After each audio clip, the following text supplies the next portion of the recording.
दोस्तों नमस्कार, मैं केपी सिंह। आप देख रहे हैं अपना चैतन्य न्यूज चैनल पीपुल बिल। अभी हाल में आरएसएस के शताब्दी वर्ष के सिलसिले में 3 दिन की व्याख्यान माला का आयोजन हुआ नई दिल्ली के विज्ञान भवन में। 26 तारीख को शुरुआत हुई थी और कल 28 तारीख को इसका समापन हो गया। इसमें खास तौर से संघ प्रमुख मोहन भागवत ने अपना 3 दिन अपने बौद्धिक दिए और 3 दिन के बौद्धिकों में बहुत कुछ ऐसी बातें हैं जिन पर व्यापक चर्चा की जा सकती है, लेकिन एक वीडियो में ये संभव नहीं है कि हम 3 दिन के उनके प्रवचनों के बारे में, उनके प्रश्नों के सार के बारे में और एक विस्तृत चर्चा कर सकें। इसलिए हम पहले दिन से ही शुरुआत करते हैं। एक तरह से उसको पहले दिन को कहा जाए कि उनका जो उद्घाटन सत्र था, उद्घाटन सत्र में मोहन भागवत ने कई उल्लेखनीय बातें कही। ये इसमें जो इनका जो व्याख्यान माला थी, इस व्याख्यान माला की खास बात ये थी कि इसमें विपक्षी दलों के लोग भी बुलाए गए थे। इसमें अन्य क्षेत्रों के भी प्रबुद्ध लोग बुलाए गए थे, स्थापित लोग, और इसमें जो है जो विभिन्न देशों के दूतावास के अधिकारी भी बुलाए गए थे। उद्देश्य ये था कि संघ को लेकर जो भ्रांतियां हैं उनको उनके सामने उनका निराकरण किया जा सके और संघ की जो वास्तविक उद्देश्य क्या है, संघ के जो है वो किस तरीके से संघ एक सन्मार्ग के पर चल के चरित्र निर्माण का भी काम कर रहा है और समाज सेवा का भी काम कर रहा है, देश सेवा का भी काम कर रहा है, बिना किसी के प्रति दुर्भावना के, बिना किसी के द्वेष के। संघ की सोच में बहुत बड़प्पन है, बड़ी विशाल हृदयता संघ में है। उसको खाम ये साबित किया जा सकता है कि वो एक संकीर्ण सोच वाला संगठन है और एक सांप्रदायिक संगठन है। इस तरह की तो ये इस उद्देश्य से ये व्याख्यान माला आयोजित हुई थी। तो मैं चर्चा कर रहा था कि पहले दिन की शुरुआत का जो भाषण है उनका, उसकी मैं चर्चा करूँगा। उस भाषण में भी उन्होंने बहुत सारी बातें कही। उस पर ना उन सारी बातों की एक साथ चर्चा न करके मैं इस पर अब केंद्रित करना चाहता हूँ कि उन्होंने एक खास सफाई दी इस मौके पर। पहले दिन के भाषण में वो क्या खास सफाई दी? उन्होंने कहा कि संघ का कोई गुप्त एजेंडा नहीं है। संघ के बारे में ये प्रचारित किया जाता है कि उसका एक गुप्त एजेंडा है और भारतीय जनता पार्टी जो संघ चाहे जितना इनकार करे कि उसका सभी दलों के प्रति संभाव है, सभी दलों के प्रति एक जैसी भावनाएं उसमें रहती है, लेकिन वास्तविकता ये है कि भारतीय जनता पार्टी उसका एक मोर्चा संगठन है, एक शाखा, उसकी एक शाखा है और उसकी एक मानस संतान है। तो मोदी सरकार भी उसकी एक मानस संतान है। तो मोदी सरकार जो कर रही है वो उसके आधार पर संघ की रीति नीति के बारे में निष्कर्ष निकालना, मैं समझता हूँ कि इसमें कुछ अन्यथा नहीं होगा। तो उन्होंने ये कहा कि मेरा कोई गोपनीय एजेंडा नहीं है। तो मोदी सरकार का भी कोई गोपनीय एजेंडा नहीं होगा। लेकिन अगर कोई गोपनीय एजेंडा नहीं है तो फिर क्या था कि आपको ये क्यों लगा कि ये संविधान जो है वो उनके पास कुछ ऐसे काम इस देश में किए जाने चाहिए आपके अनुसार जो अभी तक नहीं किए गए और जिनमें ये मौजूदा संविधान जो है उसमें उन कामों के में सहयोगी नहीं हो सकता। मौजूदा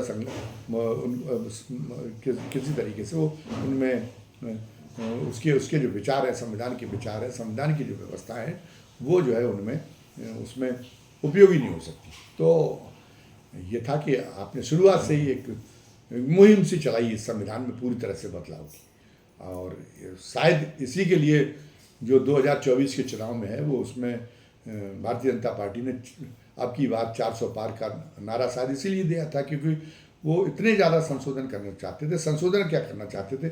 एक तरह से संविधान को रद्द करके नया संविधान लिखना चाहते थे। तो उसके लिए उनको 3/4 से भी ज़्यादा बहुमत की जरूरत थी। तो इसलिए 400 पार की बात कही गई। मैं ये बात उसके आधार पर नहीं कह रहा हूँ जो विपक्ष ने आरोप लगाए, उसके आधार पर मेरा कोई इसमें राजनीतिक मंतव्य नहीं है, लेकिन ये बात इसलिए स्पष्ट है जो है इसका एक तरह से इसके लिए जो एक जनमत संगठित करने के लिए इस संविधान के को निरस्त करने के लिए एक तरह से जनभावना तैयार की जाए, तो इसके लिए अगुवाकार बनाया गया था जो किरण रिजिजू को, और ये जो अपने जगदीप धनखड़ साहब को। किरण रिजिजू पिछले वाले मंत्रिमंडल में, मतलब इस बारे में नहीं, पिछली जो लोकसभा थी उस मंत्रिमंडल में विधि मंत्री थे, और उस समय पे बाद में खटपट हो गई, बाद में आप भारतीय जनता पार्टी को बेआबरू करके जगदीप धनखड़ को निकालना पड़ा। लेकिन उस समय जगदीप धनखड़ भी बहुत ही वफादार थे, एक तरह से थिंक टैंक वो भी थे। तो जगदीप धनखड़ और ये जो है किरण रिजिजू, इन्होंने ये राग अलापना शुरू किया था कि संविधान में सब कुछ बदला जा सकता है, संसद जो चाहे वो उसमें बदलाव कर सकती है, जबकि उसके पहले जो व्यवस्था दी गई थी और जिसको राजनीतिक तंत्र ने भी मान कर लिया था कि संविधान में बहुत सारी चीज़ें बदलनी है, जिनके बदलने के अलग अलग तरीके हैं। कुछ सामान्य बहुमत से संशोधन हो सकते हैं, कुछ के लिए जो है 2/3 बहुमत की ज़रूरत है, कुछ के लिए अधिकतम राज्यों के भी समर्थन की ज़रूरत है। तो एक प्रक्रिया है जिसका जितना ग्रेविटी है जिस संशोधन प्रस्ताव की, उसके मुताबिक एक व्यवस्था की गई थी। बड़ा लचीला भी था और उस मामले में कठोर भी था। लेकिन साथ साथ में ये बात है कि संविधान की मौलिक संरचना में, संविधान में कुछ ऐसा भी है, ये प्रतिपादित किया गया था और उसको राजनीतिक तंत्र ने मान्य किया था कि संविधान में कुछ ऐसी जो मौलिक संविधान की संरचना है उसमें कुछ नहीं बदला जा सकता। लेकिन जब आप कह रहे हैं कि जब आपने ये कहलवाया, और प्रतिवाद भी ऐसा भी नहीं कि नहीं ये किरण रिजिजू की और जगदीप धनखड़ की व्यक्तिगत राय रही हो, क्योंकि वरना पार्टी प्रतिवाद करती, पार्टी ने प्रतिवाद नहीं किया। पार्टी तो इनको आगे करके टटोलने का काम कर रही थी कि अगर हम इस तरह की चर्चा शुरू करें, इस तरह का प्रयास करें, तो लोगों की प्रतिक्रिया उस पर क्या होगी। तो इसलिए उन्होंने ये अपने दो लोगों को आगे कर दिया था, किरण रिजिजू को और जगदीप धनखड़ को। ये बराबर कहे जा रहे थे। ये चुनाव तो बहुत बाद में आया, ये तो 2019 के लोकसभा चुनाव के तत्काल बाद ही ये इन्होंने कहना शुरू कर दिया था कि नहीं, संसद के कहीं हाथ बंधे नहीं हुए, संशोधन करने के मामले में सब कुछ बदल सकता है। नहीं, संविधान रद्द करके मौजूदा संविधान, नया संविधान रचा जा सकता है। तो ये बातें तो तभी कही जाएंगी जब आपके मन में इस संविधान को बदलने की बात होगी, और आपको ये लगा होगा कि ये संविधान जो हमारे जो उद्देश्य है, हमारा जो एजेंडा है, वो एजेंडा आपकी निगाह में होगा कि वो एजेंडा देश के लिए ज़्यादा हितकारी, समाज के लिए ज़्यादा हितकारी, उस एजेंडा वो हमारा एजेंडा एक महान एजेंडा है जो अभी तक जिस तरीके के काम देश में नहीं हुए, देश को महान बनाने में, समाज की महानता को बढ़ाने में वो जो हमारा एजेंडा है वो ज़्यादा उपयोगी, और उसमें ये संविधान हमारा सहयोग करने की बजाय ये संविधान हमारे लिए बाधक बन रहा है, ये हमारे लिए एक सहयोगी टूल नहीं बन पा रहा।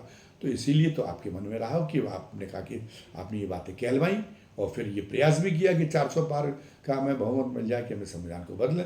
लेकिन आपकी जो रणनीति वो जो फेल कर गई, लोगों ने, मतदाताओं ने उसको पसंद नहीं किया और आप उस पर आ गए। लेकिन इसमें आप चाहे जितनी सफाई दें, लेकिन ये बात स्पष्ट है कि ये संविधान आपको अपने माफिक नहीं लग रहा था। मतलब ये है कि आपके मन में आपकी कुछ व्यवस्था को लेकर, इस देश की व्यवस्था कैसी हो, आपके मन में कुछ उसको लेकर जो कल्पनाएं हैं, वो उन कल्पनाओं में जो है ये संविधान इस संविधान की जो व्यवस्थाएं उसमें फिट नहीं बैठ पा रही थी। इसलिए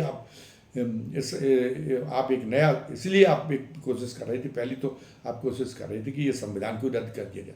इसके अलावा और क्या है, ये जो हमने चर्चा की कि आपका जो उद्देश्य है, वो जो आप स्पष्ट नहीं कर रहे हैं, उस उद्देश्य में आपको ये पूरा सिस्टम ही ठीक नहीं लग रहा था। वरना ये एक तरह से चला आ रहा था कि सिस्टम तो ठीक है, सुशासन का, व्यवस्था का सिस्टम ठीक है, बस इस सिस्टम को में जो कोई सरकार रहती, वो जब गड़बड़ी कर जाती तो एक दूसरा सरकार स्थान ले लेती, नए प्रस्तावों के साथ में लेके, और नए प्रस्तावों को चुनाव के पहले से ही बताती कि इसमें ये सुधार होना चाहिए। जैसे जनता पार्टी की टाइम पर जब पहली बार केंद्र में सत्ता परिवर्तन हुआ था, तो जयप्रकाश नारायण का जो संपूर्ण क्रांति का दस्तावेज था, वो उसका एक तरह से उसके उस तत्कालीन सत्तारूढ़ पार्टी के मार्गदर्शक सिद्धांत के रूप में काम कर रहा था, और उसमें तमाम सारे बातें रखी गई थी कि जो बदलाव जाए। लेकिन एक सिस्टम इस सिस्टम को ध्वस्त करना, इस सिस्टम को तोड़ डालना, ये जो है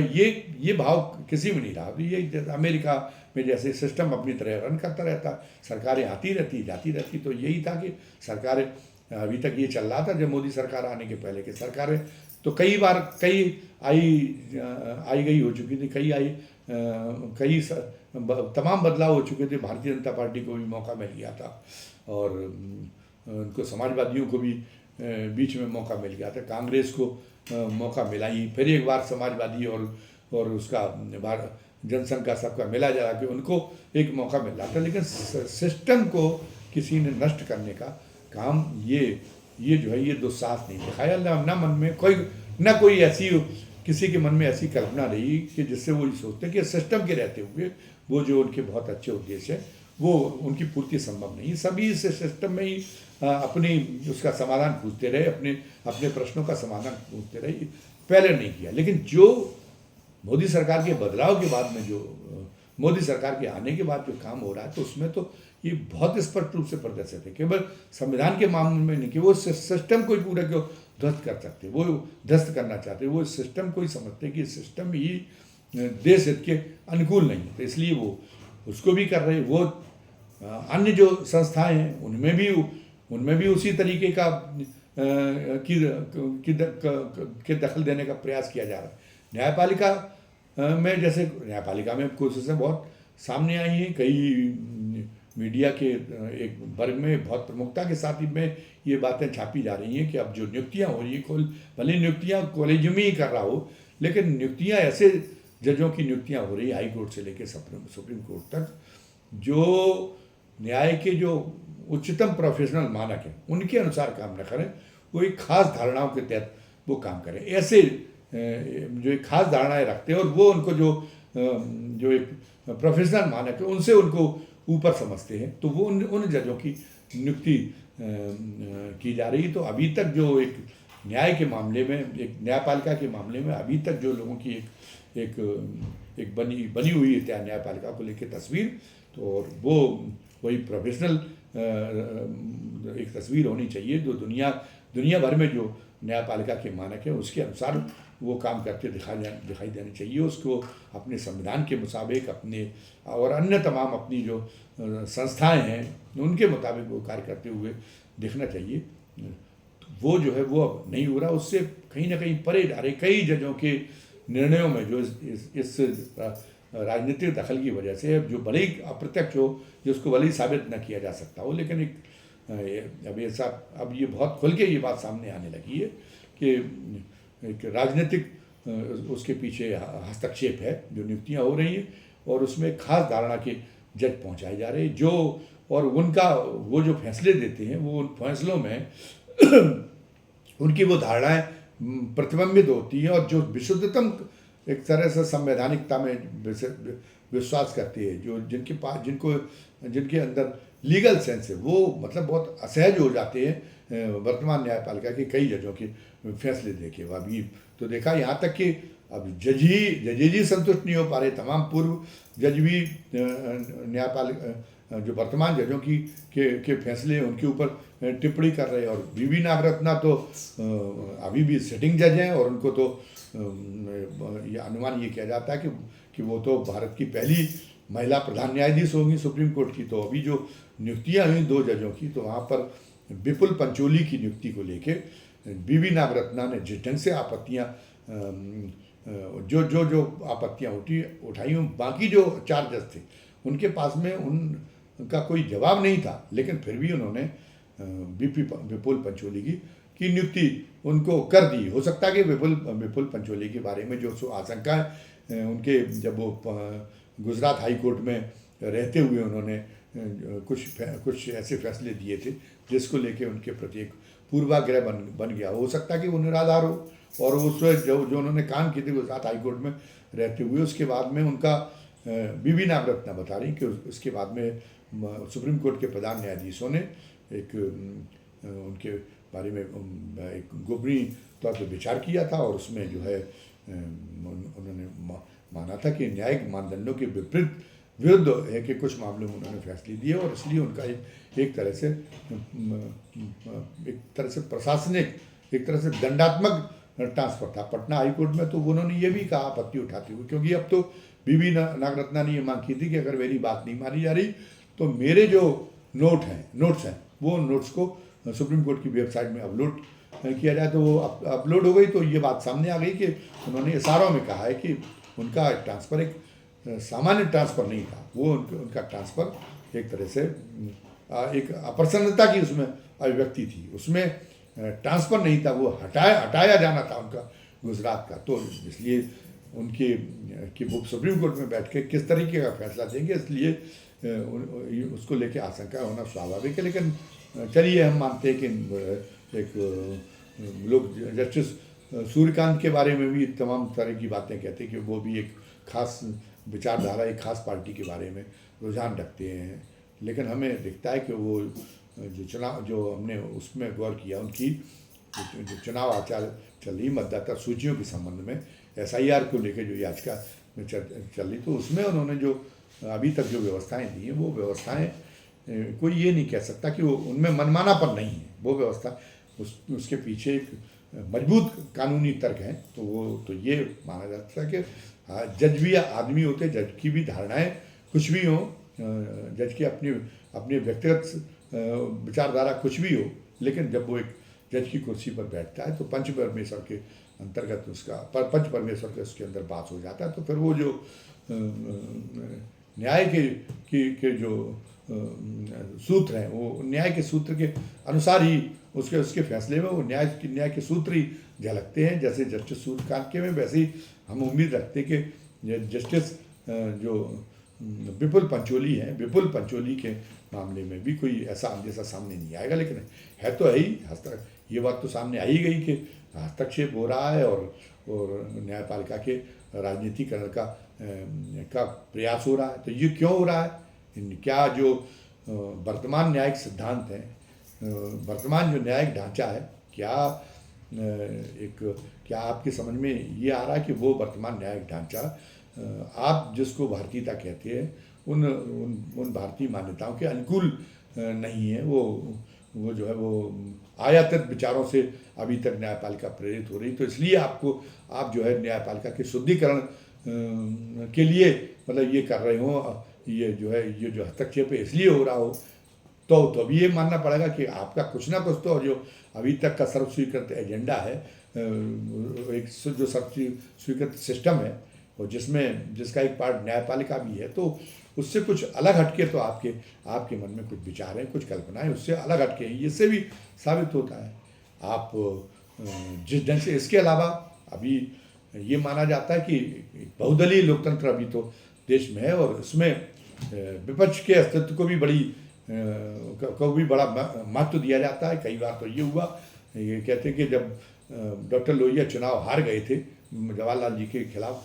फूलपुर में, तो फिर उनको वो संसद में आए, इसके लिए उन्होंने कहा कि उनके बिना मज़ा नहीं आएगा। ये उन्होंने जो है नेहरू जी की खुद की ये थी कि नहीं, जब तक सरकार जो बिल पेश करे, सरकार जिन नीतियों की प्रस्तावना करे, उन नीतियों के जो दूसरा पहलू है, उस नीतियों की काट करने वाले जब तक लोग नहीं होंगे, हमें तो, क्योंकि हम कोई पूर्ण थोड़ी है, उस सिक्के का दूसरा पहलू भी हो सकता है, तो उसे बताने वाले भी मुखरता के साथ में, निर्भीकता के साथ में बताने वाले लोग संसद में हों, तभी तो संसद की सार्थकता होगी। तो वो डॉक्टर लोहिया को लेके आए थे। हालांकि उस समय राजीव गांधी ने एक नादानी की थी कि राजीव गांधी ने तमाम जो ग्लैमरस दुनिया के लोग थे उनको प्रमुख विपक्षी नेताओं के सामने खड़ा करके हरवा दिया था, जैसे अटल जी को, चंद्रशेखर को। तो ये उस समय पे गलती हुई थी, लेकिन बाद में राजीव गांधी को उस पर पश्चाताप की मुद्रा में आ गए थे और फिर उन्होंने बाद में इसमें कुछ सुधार किया था। लेकिन उसके पीछे उनकी एक दुर्भावना नहीं थी, उसके पीछे तो एक रणनीति के तौर पर काम किया था। लेकिन आज जो हो रहा है, एक तो ये आज तक प्रचारित नहीं किया गया कि किसी के भी सत्ता पक्ष ने कभी प्रचारित नहीं किया, विपक्ष के आरोपों को झुठलाने की कोशिश तो की, लेकिन ये नहीं किया कि इसके जितने भी विपक्षी दल हैं वो देशद्रोही हैं, वो किसी और देश के लिए बिके हुए हैं, वो जो है इस देश का अहित चाहते हैं। ऐसा तो प्रचारित करने की कोशिश कभी नहीं की गई जैसा अभी कर रही हो। ये तो एक बड़ी खतरनाक कोशिश है। तो एक पूरा जो उद्देश्य इसमें इस मुहिम में जो प्रकट होता है, वो उद्देश्य प्रकट मुहिम होता है कि आप ये मानते हैं कि आपकी कल्पनाओं की जो व्यवस्था है उसमें गुंजाइश नहीं कि विपक्ष का अस्तित्व हो। वो एक दलीय, आप ये मानते हैं कि जब एक दलीय, जब पूरी तरह से हमारी पार्टी का शासन हो जाएगा तभी इस देश में सही मामले में बेहतरी लाई जा सकेगी। तो ये भी एक सिस्टम को एक ध्वस्त करने के जो तमाम प्रयास है, जो कवायद है, तो उसी कवायद की ये भी एक कड़ी के रूप में ये चीज़ भी सामने आती है। और इसीलिए आप ये प्रयास कर रहे हैं ईडी का, सीबीआई का, आपकी पूरी शक्ति, आपके कोई मंत्री, आपके कोई नेता नहीं से ईडी और सीबीआई की गिरफ्त में आता, और आप खोद के आप क्रिएट करते हैं आरोप, और क्रिएट करके आप विपक्षी नेताओं को महीनों तक और सालों तक बंद रखने का इंतजाम कर लेते हैं ईडी और इन संस्थाओं का दुरुपयोग करने के बाद में। और फिर ये होता है कि चूंकि आपके क्रिएट किए हुए होते हैं आरोप, वो अदालत में टिक नहीं पाते। तो या तो बहुत सारों में तो जो आंकड़े आए हैं वो आप चार्जशीट ही पेश कर पा रहे, और जहाँ आपने चार्जशीट भी पेश की है वहाँ पे वो नेता, विपक्ष के नेता, आप छूट गए। तो ये जताया जा रहा है कि ईडी, सीबीआई, सरकारी एजेंसियां सब कुछ एक महान उद्देश्य की पूर्ति के लिए कह रहा है कि हम विपक्ष विहीन लोकतंत्र कैसे बना सकें। अब चीन के लोकतंत्र को तो आप लोकतंत्र मानते नहीं, और फिर आप चाहते हैं कि आपके लोकतंत्र को, जब आप ऐसी परिस्थितियां पैदा कर रहे तो आपके लोकतंत्र को लोकतंत्र माना जाए। तो ये तो एक आश्चर्यजनक बात है कि फिर कैसे लोग मानेंगे कि भारत एक लोकतांत्रिक देश है, अगर ये हो जाएगा। अब भले ही एक बहुत बड़ा एक उद्देश्य पूरा करने वाली हो। फिर उसके बाद में क्या है कि जो हमने कहा कि राजनीतिकरण ईडी का भी हो रहा है, राजनीतिकरण सीबीआई का भी हो रहा है। हर संस्था को आप तोड़ने का काम कर रहे हैं, उसको बेपटरी करने का काम कर रहे हैं, उसको प्रोफेशनल तरीके से काम करें, जो प्रोफेशनल नॉर्म्स हैं उनके मुताबिक वो काम करे। इसके ना करके वो तो एक तरह से एक टूल बन के रह जाए सरकार का, इस रूप में काम कर रहे हैं। इसलिए ईडी के आप उसको डायरेक्टर को बार बार एक्सटेंशन देते हैं, और जब सुप्रीम कोर्ट उसमें हस्तक्षेप करता है तब आप जो है तब आप मानते हैं, तब फिर आप दूसरा अधिकारी लाने की कोशिश करते हैं। सीबीआई में आपने अपने मनमाने डायरेक्टर को बैठाने के लिए कैसा तमाशा किया, ये सबके सामने आ ही चुका है। चुनाव आयोग भी आप चाहते हैं कि वो केवल हमारे टूल के रूप में रहे, क्योंकि दूसरी पार्टियों की जब जगह ही नहीं होनी चाहिए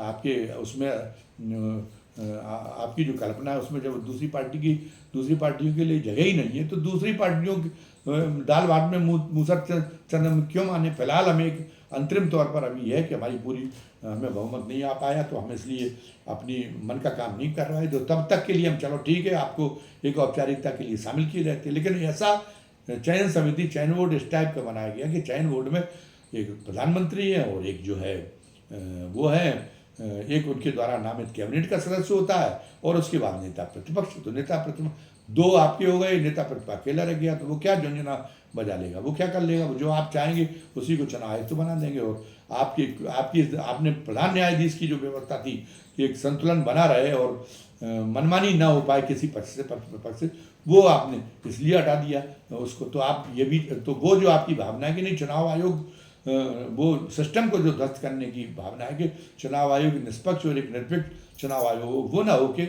आप उसमें भी आपका प्रयास बिल्कुल बहुत स्पष्ट है कि आप ये चाहते हैं कि चुनाव आयोग केवल हमारे एक हमारे टूल के रूप में चुनाव आयोग का अस्तित्व बना रहे। इस तरीके के आप तमाम सारे प्रयास कर रहे हैं। तो हम ये जानना चाहते हैं कि आप ये बात खुलकर क्यों नहीं कहते। अगर आपका जो एजेंडा है, आपका उद्देश्य है, वो देश के लिए ज़्यादा उपयोगी है, यहाँ के समाज के लिए ज़्यादा उपयोगी है, वो आपकी व्यवस्था को, आपकी कल्पना में जो व्यवस्था है वो व्यवस्था जो है ज़्यादा महान व्यवस्था है, तो आपकी नैतिक साहस होना चाहिए कि खुलेआम आप कहें कि नहीं हम उस व्यवस्था को कायम करना चाहते हैं, और इसमें ये चीज़ें इनमें ये तो इन चीज़ों की जो अभी तक चल रही है, ये चीज़ें तो उसमें विघ्न कारक हैं, तो इसलिए हम इनको हटाना चाहते हैं। आप उसको जो है आप ये खुल के कहें और ऐसी दलीलें सामने लाएं जो उससे जिससे जो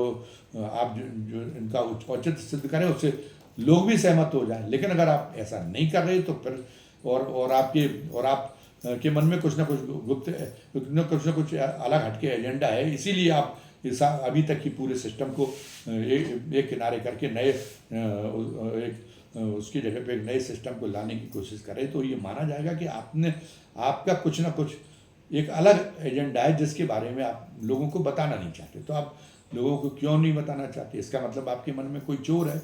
आपका ज़मीर इस बात की गवाही नहीं दे रहा है कि आप उसको ये साबित कर पाएंगे कि हमारा एजेंडा ज़्यादा नैतिक है, हमारा एजेंडा ज़्यादा पवित्र है, इसलिए आप ये कहने की इसलिए आप जो है खुल के नहीं कह पा रहे। लेकिन आप चाहे जितना कहें, लेकिन आपकी करनी से तो बिल्कुल साबित है कि आपका कोई ना कोई हिडन एजेंडा, आपका कोई ना कोई गुप्त एजेंडा है, और वो एजेंडा प्रदूषित है, वो एजेंडा अपवित्र है। इसलिए आप उस एजेंडे के बारे में खुल के उस एजेंडे की वकालत नहीं कर पा रहे, इसलिए आप खुल के उस एजेंडे को आप लोगों के सामने नहीं रख पा रहे। तो संघ प्रमुख ने सोचा कि हम ये कह देंगे तो इसके आदेश कहने से बात बन जाएगी, लोगों को हम ये कह के बहला लेंगे, तो ये उनका जो है, ये अगर उनका इरादा है तो ये उनकी इच्छा फलीभूत नहीं होगी जब तक कि वो स्पष्ट न करें कि आखिर आपके पास कौन सा ऐसा एजेंडा है